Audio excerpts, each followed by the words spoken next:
बुआ जी ने अहाना की इज्जत मिट्टी में मिलाने के लिए एक बेहद नीच और खतरनाक चाल चल दी थी।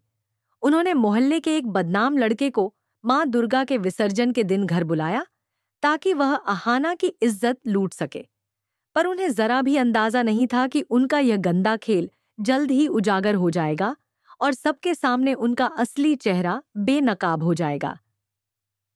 कहानी की शुरुआत होती है दुर्गा देवी से, जो घर की बड़ी बहू हैं और पूरे मोहल्ले में अपने धर्म और न्यायप्रियता के लिए जानी जाती है। जब दुर्गा देवी पूजा की तैयारी कर रही होती हैं, तभी उन्हें दिखता है कि मोहल्ले का एक गुंडा घर के अंदर घूम रहा है। उन्हें तुरंत शक होता है कि कुछ न कुछ गड़बड़ है। वह मन ही मन सोचती हैं कि यह आदमी यहाँ पूजा में क्या कर रहा है। लेकिन बुआ जी बड़ी मासूमियत से कहती हैं कि वह लड़का पूजा में मदद करने आया है। धीरे धीरे वह लड़का अहाना के आसपास मंडराने लगता है। उसकी नजरें और बर्ताव देखकर दुर्गा देवी का दिल बेचैन हो उठता है। वह अहाना को सावधान करते हुए कहती हैं, बेटी, इस इंसान से दूर रहना, यह भरोसे लायक नहीं है। बाकी घर की औरतें भी अहाना को यही समझाती हैं। अहाना भी उनसे दूरी बनाए रखती है, लेकिन उसे जरा भी अंदाजा नहीं होता कि असल खतरा उसके आसपास मंडरा रहा है। जब विसर्जन का समय आता है तो पूरा परिवार मां दुर्गा की प्रतिमा लेकर बाहर चला जाता है। घर खाली रह जाता है। इसी मौके का फायदा उठाकर वही गुंडा पीछे से अहाना के कमरे में घुस आता है। वह झूठे बहाने से बात शुरू करता है और अचानक उसका हाथ पकड़ लेता है। अहाना उसे धक्का देती है, लेकिन वह जबरदस्ती करने लगता है। वह उसे एक गिलास में कुछ पिलाने की कोशिश करता है।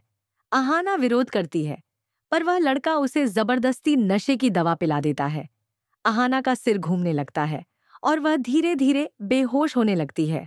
इधर विसर्जन स्थल पर दुर्गा देवी को अहाना की गैर मौजूदगी खटकती है। उनका दिल बेचैन हो उठता है। वे पूजा बीच में ही छोड़कर घर लौट आती हैं। घर पहुंचकर जो दृश्य वे देखती हैं, उससे उनका खून खौल उठता है। वही गुंडा अहाना के साथ जबरदस्ती कर रहा होता है और अहाना अर्ध बेहोश पड़ी होती है। दुर्गा देवी बिना देर किए उस लड़के को जोरदार थप्पड़ मारती हैं। उनके तेज और गुस्से से वह लड़का डर जाता है और पीछे हट जाता है। दुर्गा देवी अहाना को संभालती हैं, जो बमुश्किल होश में होती है। उसके सिर से खून बह रहा होता है और कपड़े फटे हुए हैं। तभी वह लड़का झूठ बोलते हुए कहता है, अहाना ने खुद मुझे बुलाया था, वह मुझसे प्यार करती है। यह सुनते ही दुर्गा देवी का गुस्सा 7वें आसमान पर पहुंच जाता है। वह गरजती हुई कहती है, चुप रहो, मैं अपनी बहू को अच्छी तरह जानती हूं। उसकी इज्जत पर उंगली उठाई तो मुझसे बुरा कोई नहीं होगा। उनका चेहरा गुस्से से लाल हो जाता है। वह अहाना को पानी पिलाती है और कुछ देर में अहाना को होश आ जाता है।